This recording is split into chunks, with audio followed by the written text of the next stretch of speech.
Good day everyone. Alam ko po 3 araw na tayong nakatutok sa ating computers, sa ating mga malalaking screen. 3 araw na nating inaalam kung paano ba magtuturo ng online. So, online teaching is all new to all of us. But one thing is not new, and this is what I'm going to discuss with you. Conflict, damage control. So, how are we going to check on this? And that's exactly the topic. I hope in the next 5 hours, yes, 5 hours, you will not fall asleep. Because every time I talk on crowd like this, especially people whom I do not see, usually it took me 5 hours, and some are falling on their chairs. I hope it does not happen to you out there. Okay? So what is conflict resolution? This is an informal and formal process between 2 or more parties who have disputes and aims to arrive at a peaceful resolution. This is not a win-lose situation. This should be a win-win situation. So how are we going to minimize this conflict? Let's see. First and foremost, tip number 1, you should always be calm, respectful, and professional. Kapag po sinisigawan ka ng parents, parang nababastos na yung pagkatao mo, huwag po natin silang sisigawan din. Dahil walang dalawang taong nagkasundo ng pareho silang sumisigaw. Kapag yung bata sumisigaw at sinigawan mo lalo in the purpose of frightening the child, hey guys, remember, child protection policy. What's that? That's DepEd number 40 series of 2011.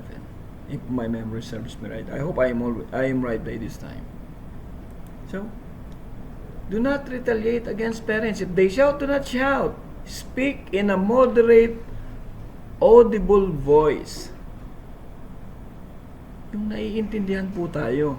Kasi pag hindi naman tayo naiintindihan, lalo lamang po magagalit yan. Baka isipin yan, binabastos nyo sila.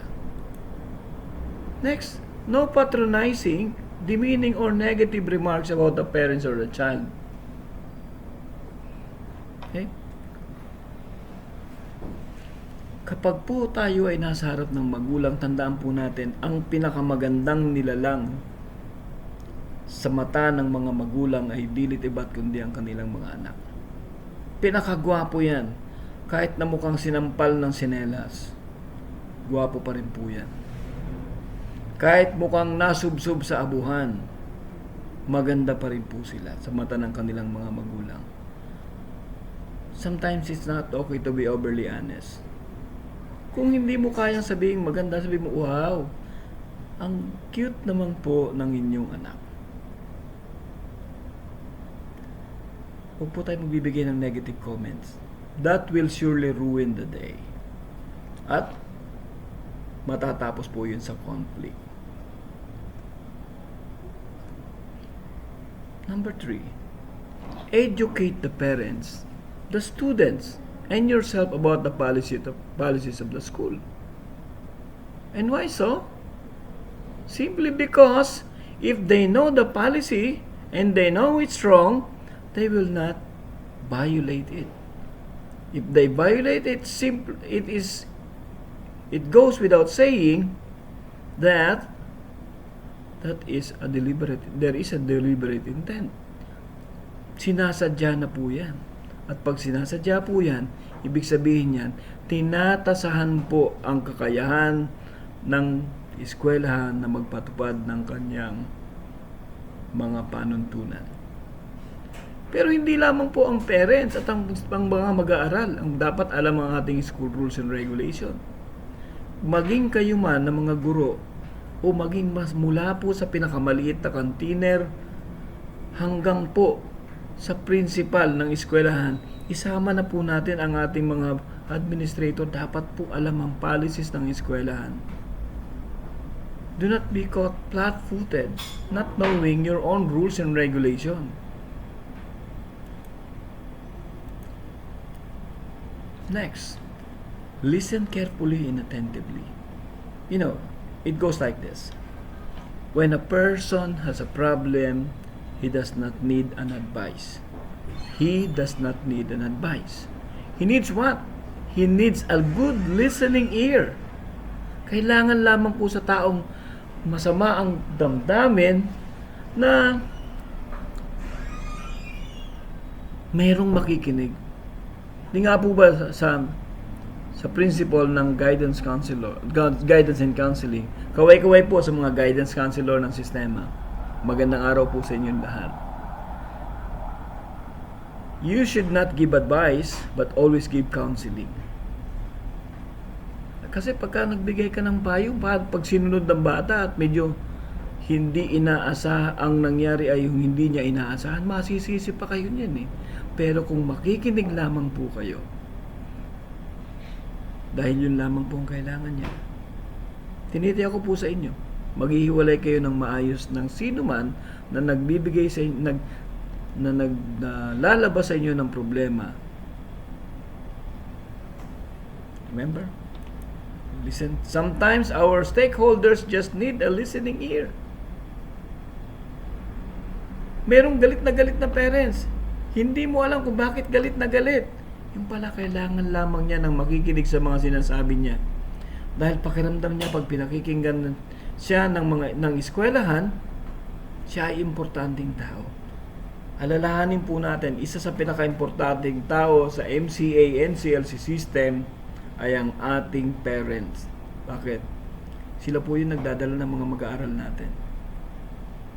Okay? Hindi ko sinasabing hindi po kayo importante. Ang sabi ko lang, isa sila sa pinaka-importante. If you can fix it, employ somebody to do it for you. Halimbawa na po, hindi mo na ma-resolve yung conflict. Huwag mo ipagpilitan. Out of pride, gusto mo pa rin i-resolve, hindi na kaya. Learn to calculate your capacity.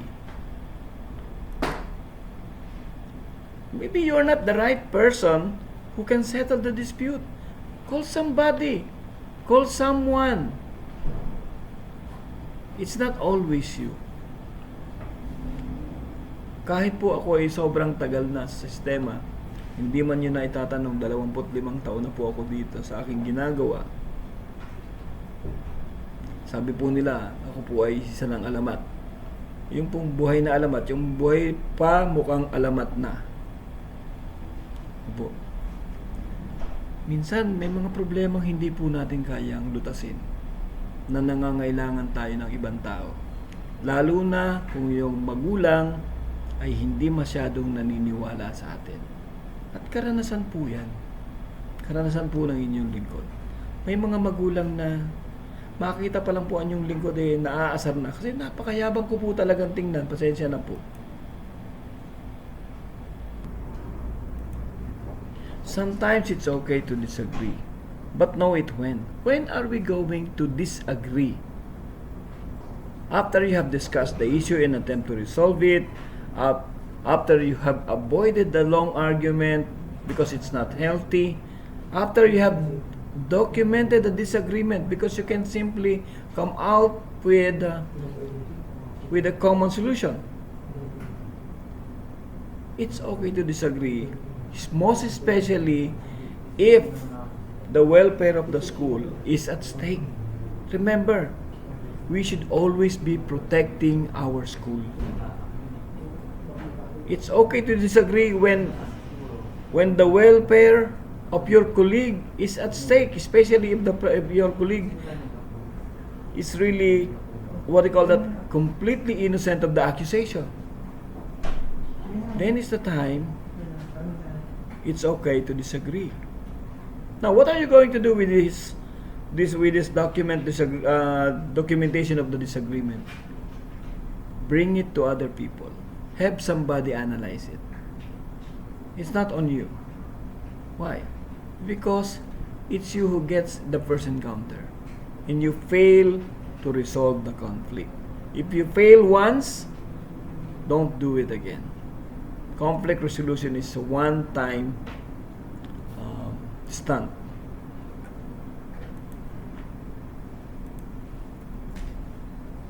Next in line is notify your admin about red flags. What are these? Who are these red flags? These are the hard to handle parents, hard to discipline students.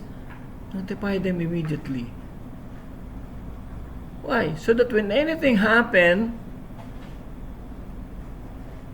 you cannot be blamed by anyone. Sinabi ko na po sa inyo yan. Notify your admin about red flags. These red flags could be the possible problem that you are foreseeing in the future. Like what? May isang teacher, halimbawa na, pinipilit niyang magbenta ng ticket sa halagang 50,000 para lang manalo sa inyong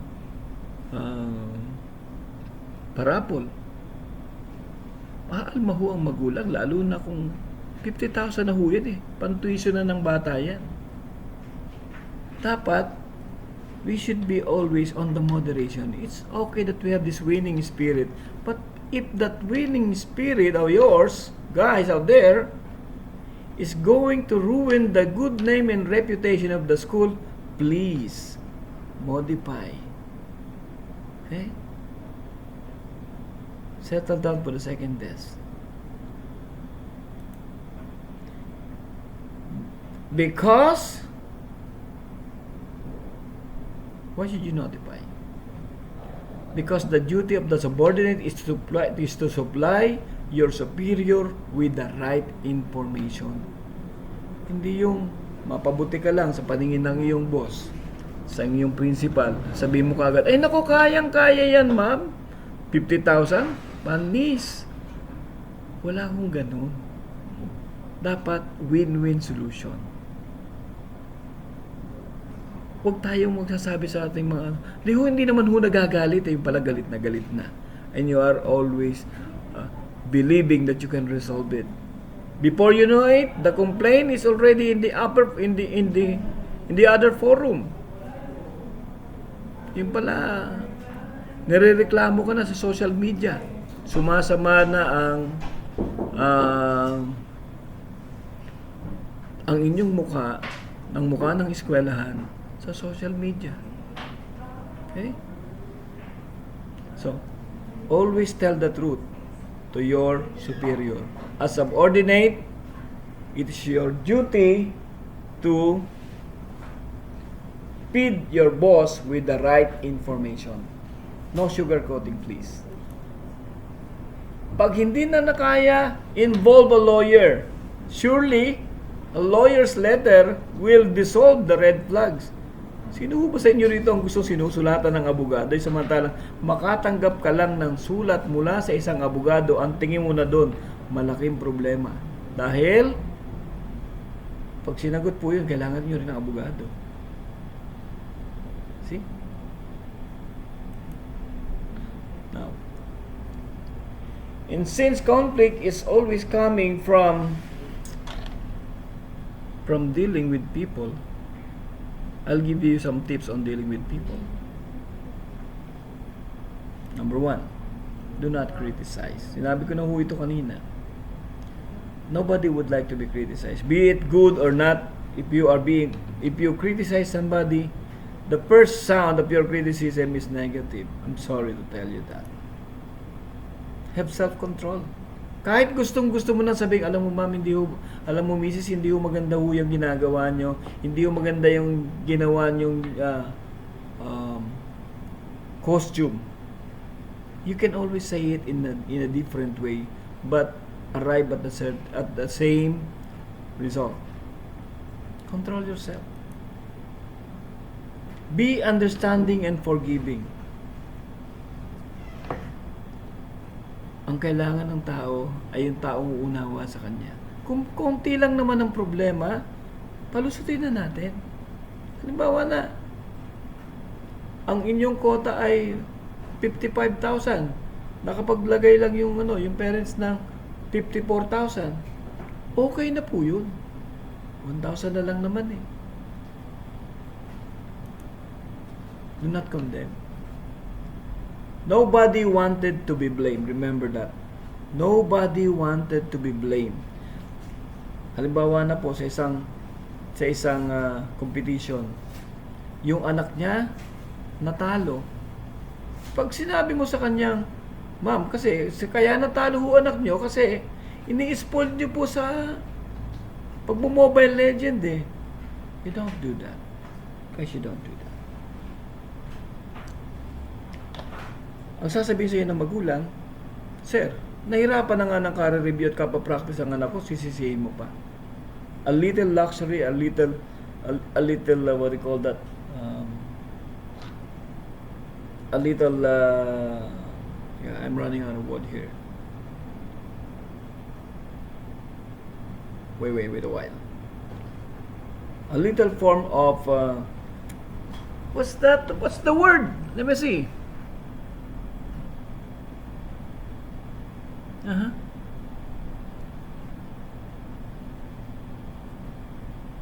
Teka po, naghang ha. Dali lang. A little form of entertainment. Wait.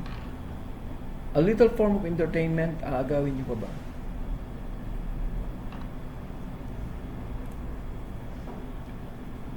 Nourish self-esteem.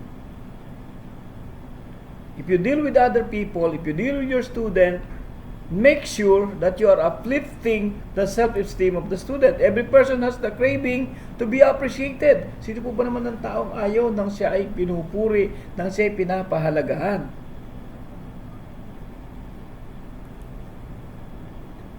Nourish that desire to be great or desire to be important. Kapag po yung estudyante nyo, hindi nyo na pinapansin, may mga estudyante na nagwawala, what do you call that, na nagsasayang ng kanyang performance because they wanted you to notice them. Di ba may mga kaso ng ganito? Yung dating batang matalino, yung dating batang magaling sa klase, bigla na lang all of a sudden, bigla pala sa all of a sudden, pareho po yun. Bigla na lamang magiging non-performing. Why? Because he wanted to be noticed. He wanted to catch attention. So everybody wanted to catch attention. Yung tinatawag po natin kulang sa pansin, totoo po yan. So when you are dealing with people, notice first the other person before he noticed you. Make him feel that he is needed. Sino naman po kaya yung matutuwa na parang hindi ka na kailangan sa sistema? Everybody is needed. All you have to do is to make him feel that he is one important element of the system. Okay, now let's now move on to damage control. How do we define this? This is an act or process that limits the gravity of damage. I'm sorry, I encoded the wrong grammar there. Caused by an accident or error. So I would like to give you some damage control starter pack. Number 1, the Compendium of School Laws of the Philippines. Number 2, the Students' Rights and Wrong. Other laws affecting the learners. School Handbook. Okay, so yan po yung Compendium of School Laws and of School Laws in the Philippines. Medyo makapal po yan, pero kung tiyagain nyo pong basahin, lahat po ng may kinalaman mula po sa pagtatayo ng eskwelahan, pagkuha ng permit, I have just browsed it, sa pag-apply ng recognition, hanggang po dun sa pag-i-employ ng teachers na makikita po natin dito sa Compendium of School Laws of the Philippines. Ngayon, ito naman pong Students' Rights and Wrong, it's another book which I love.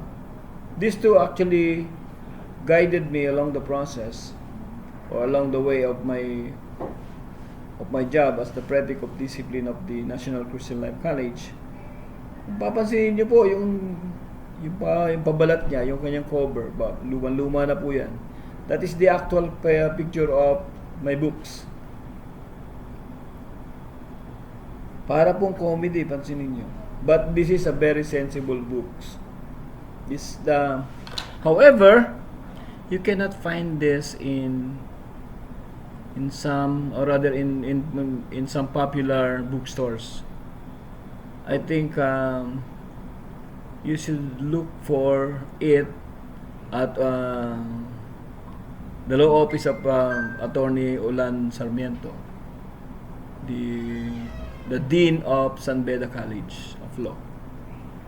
Okay? This is a very good book. And going back, what are the other laws affecting the learners? Dapat po alam natin yan. Being a damage controller. And of course, our school handbook.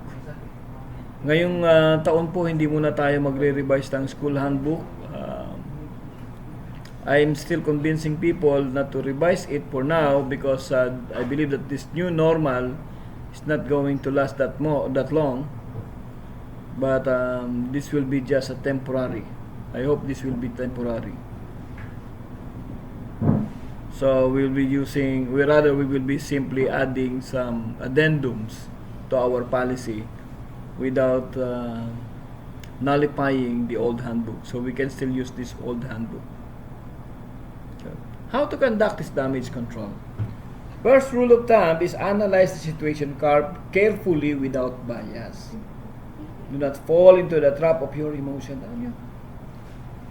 When we are faced with a situation, always remember that you should not be emotionally involved. You know, emotion is very tricky. If you fall trap on that emotion, you will not be able to come up with the right decision. What is being used in making decision is none other than your brain. Detach yourself from the situation. So what does it mean? Halimbawa na po, ang sitwasyon natin ay may isang batang nag-a-addict o gumagamit ng pinagbabawal na gamot. Dahil nakita mo yung dahilan niya ay hindi siya masyadong inaasikaso ng kanyang mga magulang. At nakita mo rin ang sarili mo na hindi ka rin inaasikaso ng magulang mo nung bata pa. If you what do you call that? If you see yourself in that situation, you will not be able to come up with the right decision because you are involved.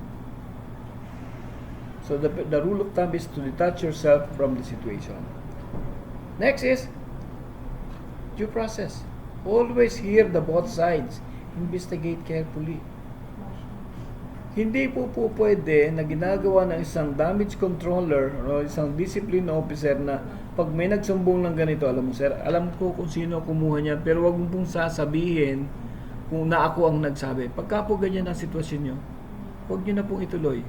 Wala ka po kasing haharap na titistigo sa inaakusa mo. And that is very damaging to your part. Why? Remember, you are accusing somebody with the person telling you incognito. Ayaw magpakilala. Paano kung umabot tayo sa mas malalim na pag-iimbestiga? Paano pag sinabong, sino po nagsabi sa inyo? Ba, hindi niyo po pwedeng sabihin na sa bata na, ba, hindi mo na para malaman. Mali po yun. Tandaan po natin, isa sa mga karapatan ng inaakusahan ay ang makita ng harapan ang taong nag-aakusa sa kanya. Dahil baka mamaya, sabi-sabi lang yun. At pag hindi niyo po ipinaharap sa bata kung sino ang nag-aakusa sa kanya o nagsabi sa inyo ng information, babalik po yan sa inyo at sasabihin niyan, sir, hearsay mo lang yan. That is a deliberate intent to pin me on this particular violation. And that is wrong. And that is a violation of what? Marami po tayong masasagasaang batas na nagbibigay proteksyon sa ating mga mag-aaral. Isa na po dyan ang child abuse. Meron din po tayong child protection policy. Ano po sinasabi sa child protection policy? That when there is a conflict of interpretation of who's right and who's wrong between the teacher and the student, it will be on the student side. And they tolerate this particular child protection policy does not, rather, is for a zero tolerance on any abuse. Tandaan po natin yan.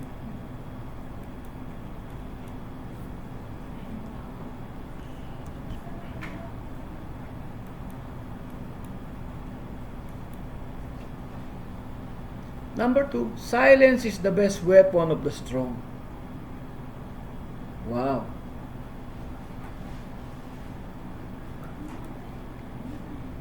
Keep them guessing. Do not be predictable. Kapag po mayroong conflict, pag mayroong situation, the first thing that you need to do is to keep your mouth shut. Why? Because you might not be able to control your utterances. Baka hindi nyo po mapigil yung mga sinasabi nyo, magamit pa yun sa inyo. Samantalang kung hindi ka nagsasalita, kung nananatili ka lamang walang kibo, pero nag-iisip, that makes you a very dangerous damage controller. Okay? Keep them guessing. Magsusulat kaya ito? Mag-file kaya ito ng complaint? So those things makes the person worry. And before you know it, the person who did that is coming to your front. Umaamin na. Why? Hindi ka kasi nagbintang, hindi ka naggalit. Paano kung pinagbintangan mo pala ay yung maling tao? Hindi ngayon nakakaramdam na ng panalo yung taong gumawa ng violation. Induce them to be overconfident. They will commit mistake. Alam niyo minsan ng tao, pag nakakaramdam na siya ay parang that he is getting away with the violation that he had just conducted or rather committed, the person become careless. Why? He's overly confident that he is not going to be caught. You know, most criminals, they get caught when the time that they become careless. Wait for the proper timing to speak, to break your silence. Kumbaga, break your silence with a bang. We know that there is a damage. We know that the certain situation is going to damage the institution. By talking a lot, by not keeping yourself in silence, I'm pretty sure you will be incurring a lot of problems, or rather, a lot of problems. Now, number 3. Do not use your forefinger. Instead, find solution. Check for logical solution and apply them. Make allies, not enemy. Okay? So what is this forefinger using that we are trying to say? Most people, when there is a problem, they find somebody to blame. Naghanap tayo ng sisisihin. That should not be it. May problema pala. Ano kailangan ng problema? Solusyon. Hindi sisisihin. That is the most logical approach. Check for logical solutions. Apply them. And then, when the problem is over, analyze. What part did we become weak? So that it will never be repeated again. But again, no blaming here. Okay? Halimbawa na po, sa isang klase, nabasag yung aquarium. Nakikita mo, nakalat yung mga bubog. Ipadampot nyo na po yung mga bubog. Pawalisan nyo, palinis nyo na yung aquarium. Tapos ngayon, saka nyo alamin kung sino nakabasag. Sa sobrang bait nyo, aamin po yan. Gamitin nyo lang ang husay nyo sa investigasyon. At pagka nakita nyo na kung sino nagbasag, huwag nyo sabihin kasi ang likot-likot mo. Remember, nobody would like to be condemned. Kundi pwede mo lang sabihin, paano? Pwede ba sabihin mo sa magulang mo, hati kami ng presyo niyan? Kasi kailangan din natin yan dito sa classroom. Okay?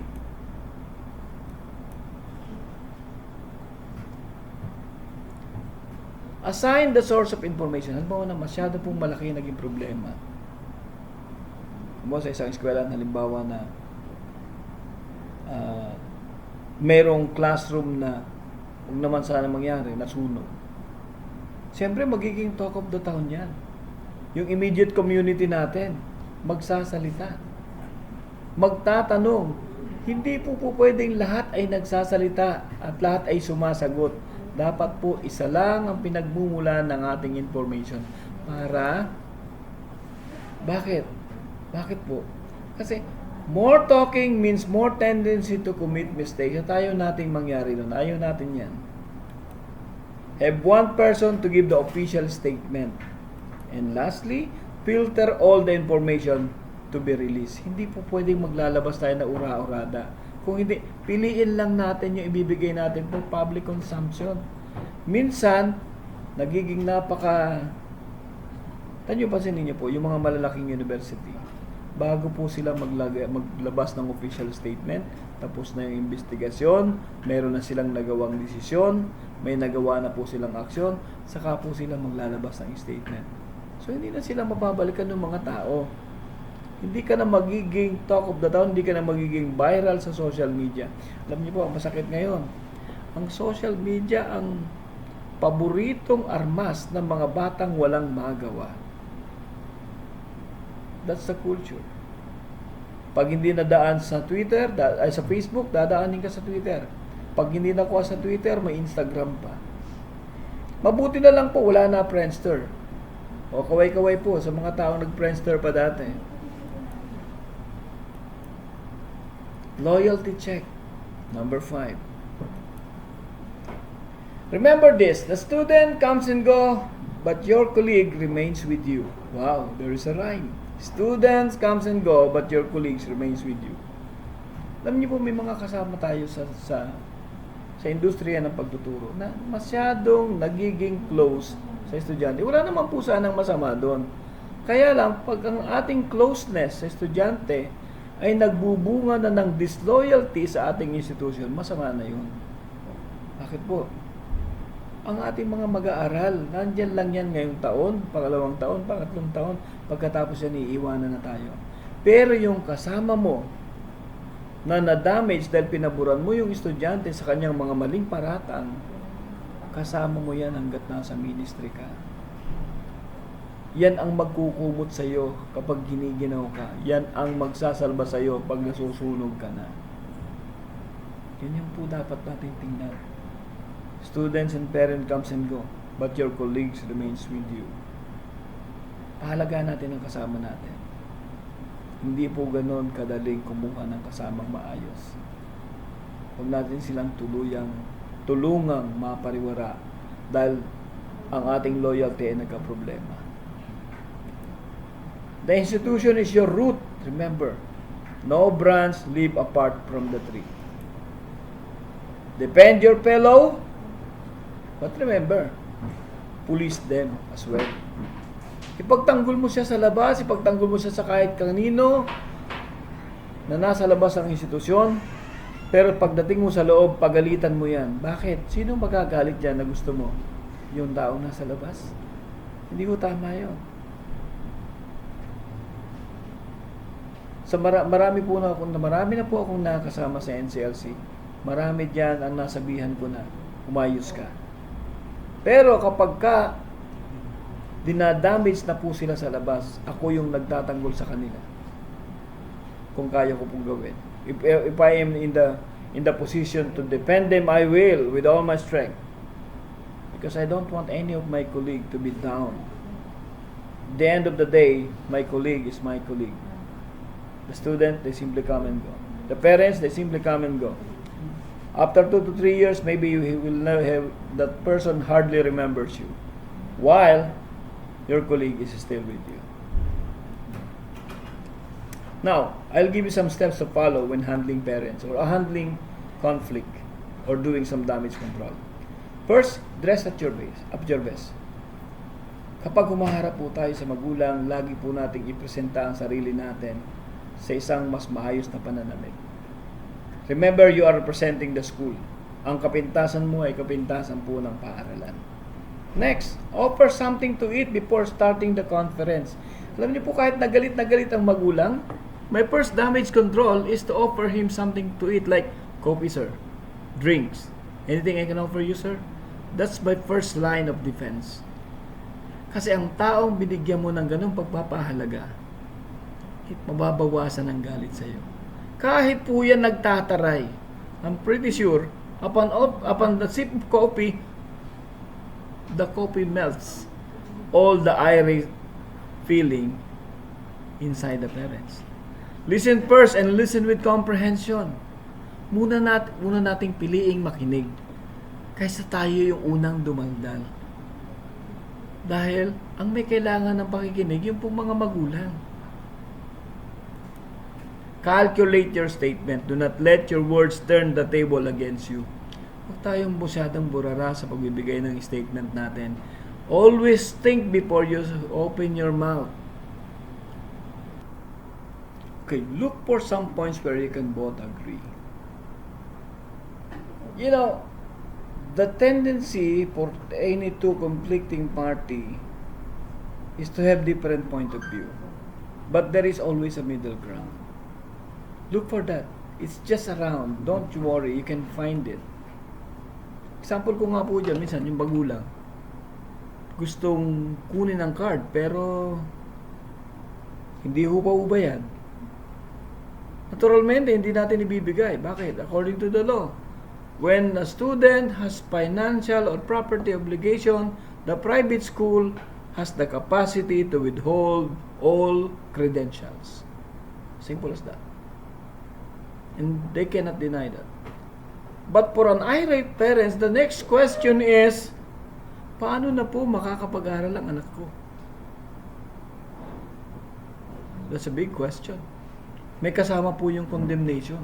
May kasamang appeal to emotion. May kasamang appeal to conscience.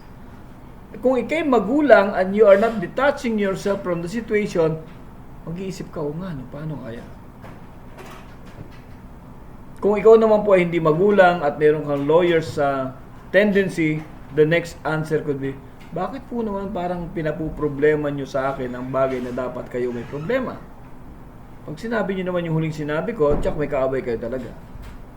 So where is the middle ground then? Maybe you can come up with an agreement that he should pay for at least half of the arrear, or rather the unpaid tuition fees or the unpaid accounts, and then the remaining can be on a, what do you call that, on a staggered basis with an agreement. You can solve that. So that's your common ground. Pa-enrollin mo yung bata, pagkatapos magbayad ng kalahati, and then after that, gumawa ng agreement na magbabayad siya unti-unti, idadagdag ng paunti-unti hanggang sa makatapos yung tao makabayad sa atin. Kaya pag sinakal natin yan, pag pinilit natin kunin, hey guys, you have a big conflict. Sasabihin, nag-pandemic na nga eh. Parang wala ka namang konsensya niyan.